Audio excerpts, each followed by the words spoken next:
Baik, Assalamualaikum warahmatullahi wabarakatuh.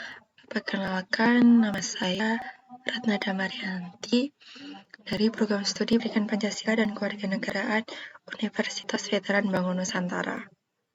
Di kesempatan kali ini, saya akan mempresentasikan terkait materi menerapkan perilaku taat hukum, di mana di materi ini merupakan pendidikan Pancasila di kelas 10. Untuk materi ini memiliki tujuan pembelajaran itu untuk tadi mampu menjelaskan hubungan antara hukum seperti norma keagamaan, kesusilaan, kesopanan, dan hukum yang berlaku dalam kehidupan bermasyarakat. Lalu peserta didik menganalisis penegakan norma hukum. Dan juga peserta didik mampu mengidentifikasi bentuk-bentuk perilaku taat hukum di lingkungan keluarga, masyarakat, dan sekolah, maupun bangsa dan negara. Lalu peserta didik mampu menerapkan perilaku taat hukum dan menunjukkan sikap keadilan berdasarkan nilai-nilai Pancasila dalam kehidupan sehari-hari. Sudah siapkah kalian belajar? Misalkan sudah siap, silakan kalian dapat mencatat terkait poin-poin yang akan saya sampaikan nanti. Dan semisal nanti ada yang perlu ditanyakan, boleh kalian nanti tanyakan ya. Lalu untuk yang pertama, untuk materinya itu ada hubungan hukum dan norma, di mana hukum dan norma itu saling berhubungan, terletak pada fungsinya sebagai pedoman dalam mengatur perilaku manusia, cipta, ketipan, keadilan, dan kepastian hukum. Hukum merupakan bagian dari norma yang memiliki sifat yang mengikat dan memaksa, serta disertai sanksi yang ada di negara. Semisal norma itu ada di lingkungan masyarakat seperti adat dan istiadat. Kalau hukum itu ya termasuk dari norma, namun sifatnya itu mengikat dan memaksa. Semisal nanti kalian melanggar hukum, pasti akan mendapatkan sanksi dari negara. Oleh karena itu, kepatuhan terhadap hukum dan norma jadi kunci terciptanya kehidupan bermasyarakat yang harmonis, tertib, aman, sejahtera, dan saling menghargai. Lalu ada substansi penegakan hukum. Substansi penegakan norma hukum, di mana di substansi ini ada 3 prinsip utama yang ditegakkan dalam pelaksanaan hukum.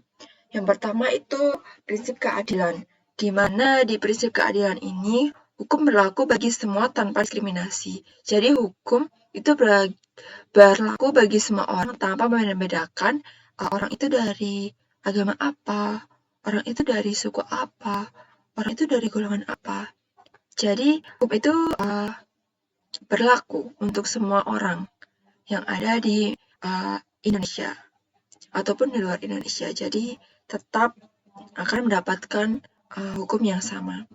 Lalu prinsip kemanfaatan, di mana hukum harus memberikan manfaat bagi masyarakat. Jadi semisal membuat hukum atau membuat peraturan, itu harus dapat memberikan manfaat bagi masyarakat.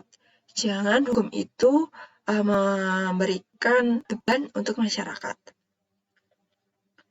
Lalu, kepastian hukum, di mana hukum menjamin terpenuhinya dan kewajiban warga negara, serta hukum harus memberikan kepastian sehingga suatu perintah itu menjadi jelas, tegas, sehingga dapat diimplementasikan.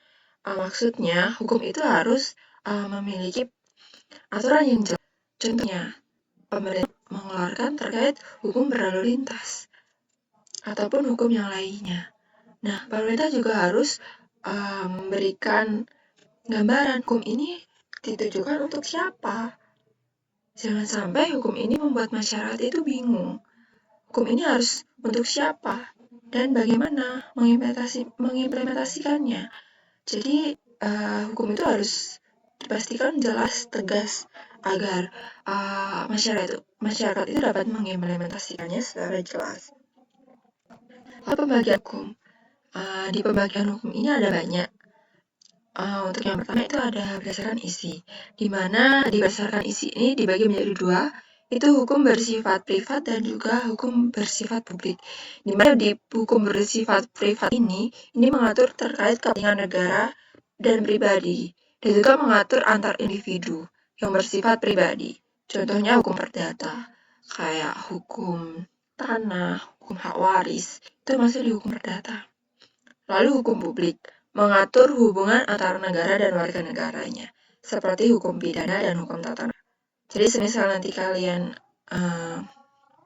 melakukan pelanggaran yang berat, pasti akan menggunakan hukum publik, hukum pidana. Lalu berdasarkan bentuk, hukum itu ada dua, yaitu hukum tertulis dan juga hukum tidak tertulis. Di mana di hukum tertulis ini, aturan hukum dicantumkan dalam sebuah naskah tertulis, seperti UUD Negara Republik Indonesia tahun 1945.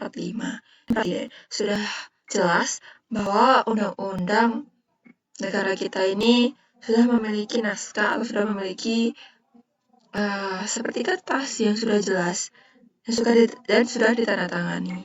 Dan juga peraturan presiden itu sudah jelas, sudah dituliskan dalam naskah tersebut, peraturan presiden.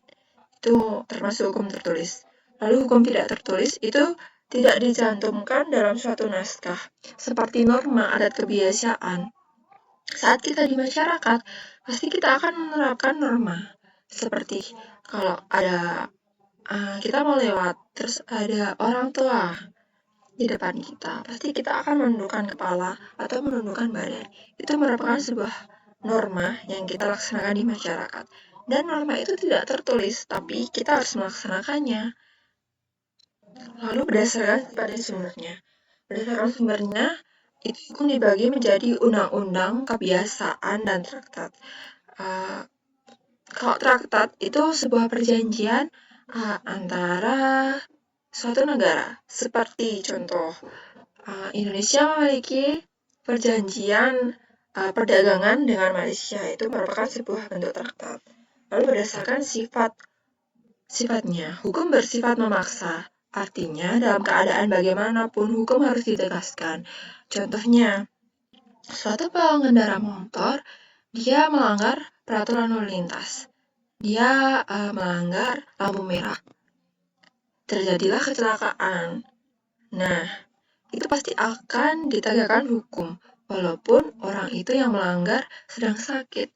Tapi tetap nanti pasti akan menunggu seorang itu atau yang melanggar itu pasti ditunggu pulihnya dulu. Tidak saat kritis langsung dikenai hukuman, itu tidak. Jadi ditunggu dulu sampai keadaannya membaik, baru hukum itu akan ditegakkan. Ya. Lalu hukum bersifat mengatur, artinya mengarahkan perilaku masyarakat agar kehidupan berlangsung tertib dan harmonis. Lalu berdasarkan waktu, di sini ada dua, itu ada hanya untuk masyarakat tertentu di dalam wilayah tertentu. Seperti di Indonesia, kita menggunakan Undang-Undang NRI. Lalu ada juga contohnya Undang-Undang Nomor 22 Tahun 2009 tentang Lalu Lintas dan Angkutan Jalan. Lalu ada Ius Constituendum, adalah hukum yang diharapkan berlaku pada waktu yang akan datang. Ini seperti contohnya, atau dapat saya jelaskan, itu kayak pemerintah itu pasti tidak akan diam saja terkait peraturan. Jadi pemerintah itu pasti akan memikirkan peraturan apa yang cocok atau yang baik digunakan untuk masa yang akan datang. Jadi pemerintah itu akan memikirkan saat ini untuk peraturan itu dapat digunakan di masa yang akan datang. Lalu perilaku taat hukum yang ada di sekitar kita, contohnya di lingkungan keluarga, itu kita menghormati anggota keluarga seperti orang tua, kakak, nenek, dan lain sebagainya. Lalu juga menaati aturan yang ada di keluarga, seperti meminta izin saat berpergian, terus juga berpamitan saat ingin pergi sekolah, dan yang lainnya. Dan juga dengan sekolah itu tidak terlambat masuk sekolah dan juga menghindar dari mencontek. Jadi sebisa mungkin kalian misal penilaian akhir semester, kalian hindari mencontek. Karena mungkin ya, kalau yang dicontek itu orang yang pintar, otomatis ya kemungkinan ya nilai kalian akan baik. Tapi Kalau semisal kalian menyontek terus kalian disuruh ujian lisan, itu gimana ya? Itu pasti nanti nilainya akan anjlok atau tidak sesuai dengan nilai dari ujian tertulis kalian, karena saat ujian tertulis itu kalian mencontek, dan sedangkan kalau ujian lisan kan kalian berpikir sendiri, tidak bisa mencontek ya. Lalu di lingkungan masyarakat, tidak ikut menyebarkan berita hoax dan menjaga hubungan baik dengan tetangga. Jadi semisal kalian hidup di masyarakat dengan tetangga, sebisa mungkin kalau kalian mendapatkan berita dari tetangga kalian ataupun yang lainnya, sebisa mungkin saring agar tidak kemakan berita hoax. Dan kalau dengan tetangga ya yang baik-baik, jangan sampai dengan tetangga itu kalian bermusuhan. Lalu di lingkungan bangsa dan negara, membuat administrasi kependudukan, KTP ataupun KK, dan juga membayar pajak tepat waktu sesuai dengan ketentuan. Jadi semisal kalau kalian sudah waktunya sudah umurnya untuk membuat KTP, ya segerakanlah kalian membuat KTP, karena itu merupakan bentuk perilaku taat hukum kalian kepada negara, dan juga membayar pajak tepat waktu. Kalau sudah waktunya hari ini kalian membayar pajak, ya bayarlah pajak. Karena kalau kalian nanti telat membayar pajak, pasti akan mendapatkan denda yang nominalnya tidak sedikit. Lalu norma untuk mewujudkan keadilan berdasarkan Pancasila. Norma merupakan pedoman hidup yang mencerminkan nilai-nilai Pancasila dalam kehidupan sehari-hari dan berfungsi untuk menciptakan ketertiban, keadilan, serta keharmonisan dalam masyarakat. Melalui kepatuhan terhadap norma, setiap individu belajar menghormati hak orang lain, menjalankan kewajiban, serta bersikap adil, toleran, dan saling menghargai. Penerapan norma sesuai dengan Pancasila juga diwujudkan melalui pembangunan yang berkeadilan, memberikan hak secara profesional, sesuai kebutuhan, menjaga persatuan dan keberagaman, serta menyeimbangkan hak dan kewajiban, sehingga tercipta kehidupan masyarakat yang aman, sejahtera, dan berkeadilan sosial. Dan terakhir itu ada kesimpulan, di mana hukum dan norma berperan penting dalam mengatur kehidupan masyarakat agar tercipta ketertiban, keadilan, dan kesejahteraan. Penegakan hukum harus berlandaskan prinsip keadilan, kemanfaatan, dan kepastian hukum. Perilaku taat hukum dapat diterapkan di lingkungan keluarga, sekolah, maupun masyarakat, serta negara ataupun bangsa. Dengan mematuhi hukum dan norma yang sesuai dengan nilai-nilai Pancasila, setiap warga negara dapat mewujudkan kehidupan yang aman, tertib, saling menghargai, dan berkeadilan. Terima kasih. Mungkin itu saja materi yang dapat saya sampaikan. Jika ada yang ingin ditanyakan, silakan nanti tanya di kolom komentar. Dan terima kasih sudah mengikuti materi pada hari ini. Semoga materi yang didapatkan bisa bermanfaat bagi kalian semuanya yang mendengarkan. Mohon maaf bila ada salah kata dan perbuatan dari saya. Sekian, wassalamualaikum warahmatullahi wabarakatuh. Sampai jumpa.